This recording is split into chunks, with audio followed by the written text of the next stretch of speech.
let's explain what today's match is all about. We are at Packington Summers Fishery.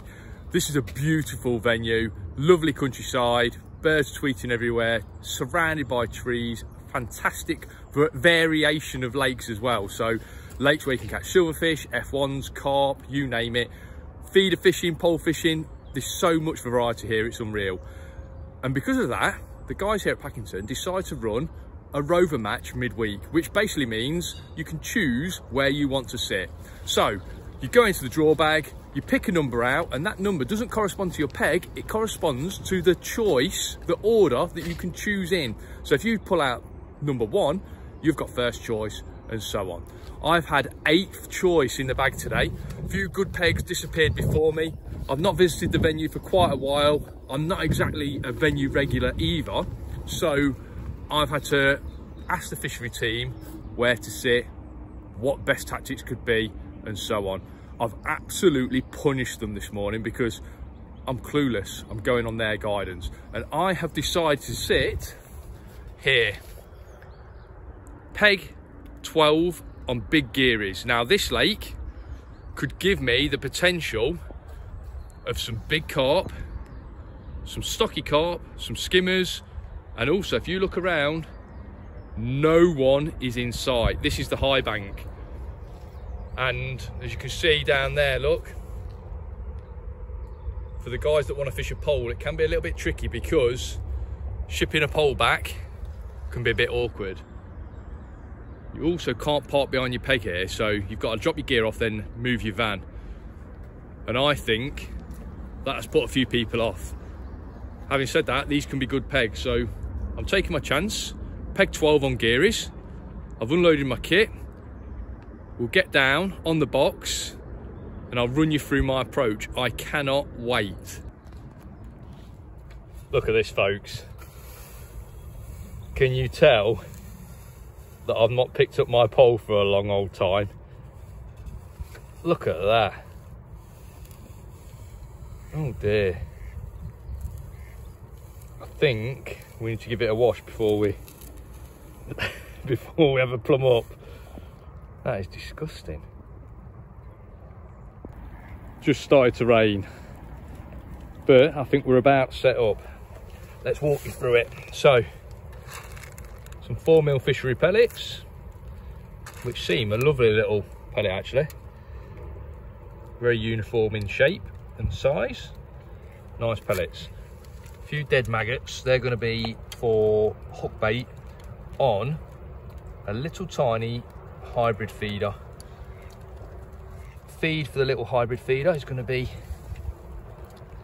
50-50 mix of crushed expander. I'm annoyed because I was digging around last night, I couldn't find the F1 Sweet crushed expander. I think I've run out, so I've just had to use the standard swim stim crushed expander, which I'm sure is great, but I love the F1 Sweet. That's a 50-50 mix of micros and crushed expander. Now crushed expander is a little bit better if you're having a mix for your feeder, for your method feeder or your hybrid, because it wants to open out, it wants to expand once it's in the water, whereas sometimes the standard ground bait wants to sit there in a little bit of a blob. So if you're mixing your ground bait for method feeder work, try using a crushed expander, it works really well. Rod for my little short chuck into open water. So CTX, Free Spirit CTX, feeder light 10-footer. I've got a beautiful little reel. This is an Akuma Seamar. It's a lovely little reel, super smooth. Internal components seem absolutely bulletproof. I don't think that's going to turn into a coffee grinder anytime soon, like other reels I've had in the past, but it seems absolutely bulletproof. I've got 0.25mm line on, and we're going to be fishing, like I say, a little hybrid feeder, like a 50p piece size hybrid feeder. We've got some of these, and then obviously we've got the Guru ones as well. Like I say, 4mm maggots, 4mm will be for the pole, edge hat. Probably needs a new edge hat. He's looking a little bit grubby, but we go fishing a lot, so he's bound to get a bit dirty. 6 mils, pinging over the top. I think we're going to be pinging a few pellets over the top of our pole line. Plan is to rattle a few 4s in with a little pot, ping a few 6s over the top, and either fish a 4 or 6 on the hook in a band. Skimmers, odd little carp early on, and then maybe catch some big boys late on. Let's have a look at the pole rig for that line. So, a Malman Rube. This has got a 2 mil tip on. We're fishing 14 meters. We want to be able to see the tip. Malman Rube, 4x14s. It is about 5 foot deep. So 4x14s, hold everything still. We've got a little bulk. There we go. 18 inches, 2 foot away. Then we've got a dropper above, a nice long 8-inch hook length. 8-inch hook length of 0.12 to start with to an 18. And then if some big boys show up, we can increase it. I've got a couple of top kits, starting off with some pink shock core elastic, and then we've got another top kit with something a little bit heavier, like I say, if some carp do turn up. But I think that is it. Hopefully this rain disappears, although it looks like it's setting for the day, but hopefully it disappears and we catch a few fish.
Two hours in, no carp yet, but we've started catching a few of these. He's probably 2.5 pound.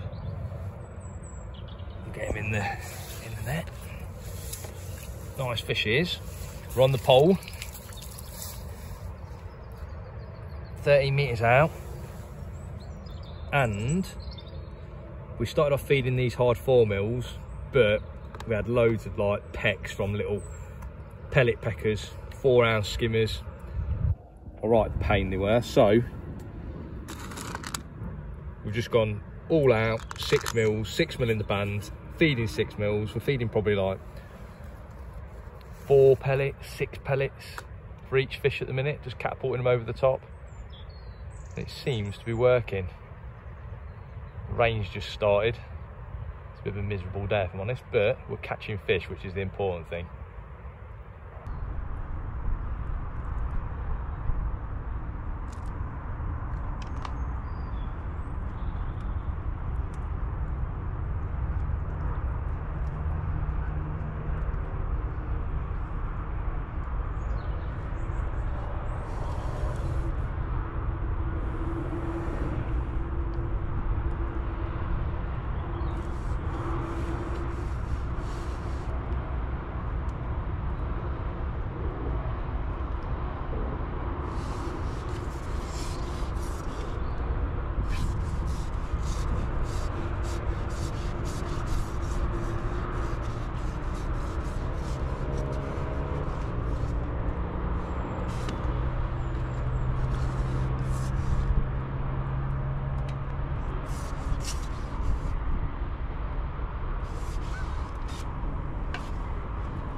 Well, that was a tough old day, but I'm willing spring to come. I'm desperate for the warmer weather to come, and you know what? We've had 3 or 4 frosts now in a row, and I think that's just knocked the fishing on the head a little bit. I've had a carp, but sadly, just the one. I've had a load of skimmers though. I've had a great day catching skimmers. It's got worse as the day's gone on. I've petered out to literally a standstill in the last hour. So that did coincide with me pushing the peg a little bit more, trying to catch more and more carp. I'd heard that there was a couple of anglers catching a few fish, so I thought I needed to push the swim a little bit. I ended up with £30, something like that. I spoke to John after the match. He told me there's a £60, a £50, another £50, and you know what? We both lifted my fish out, looked at my fish, £30 in there, and we just chucked them back. I've got to get off to take my lad to yet another football training session. So that was Packington. The interesting part about today was it was a Rover match, and this throws loads of different situations to think about while you're fishing, or before you're fishing, to be honest. So today I've chose a peg that has got a load of potential to catch some big fish, but obviously Geary's Lake, it's a big expanse of water, and when the water's cold, we know what can happen. Those fish can move away from you, and if you've got a big expanse of water in front of you, there's a long way that they can get away from you, especially on a Rover match where you've not got anglers surrounding the lake that are maybe pushing the fish around, or fish feel a little bit pressurised, so they go into the space. And I feel that maybe if I chose a smaller lake, or a lake where you can maybe fish up against an island or something like that, little holding spots where the fish sort of gather and they don't really move away, I think that would have been a better way of attacking the day. So there you go, Rover matches. It's not just like fishing a normal match, totally different concept really. On another day though, I think peg choice would have, my peg would have been really good. Sadly though, just weren't many carp there at all. I would definitely fish another Rover though, and I'd love to know what you guys think. Do you like that sort of concept? I mean, especially in the winter time, I guess that you can fish if you want the wind off your back, if you want to find a nice sheltered area. You know what it's like sometimes, you go and draw your peg, you've got the wind hammering in your face, it could be blowing a gale, and you just want to get out of that wind. Obviously, when you fish a Rover, you can pick a peg out of the wind, out of the elements. And obviously with a big old fishery like Packington, there's loads of pegs for people to go on, loads of space for everyone on the match. So I think during the winter, it's a great concept. Until next time, guys, tight lines.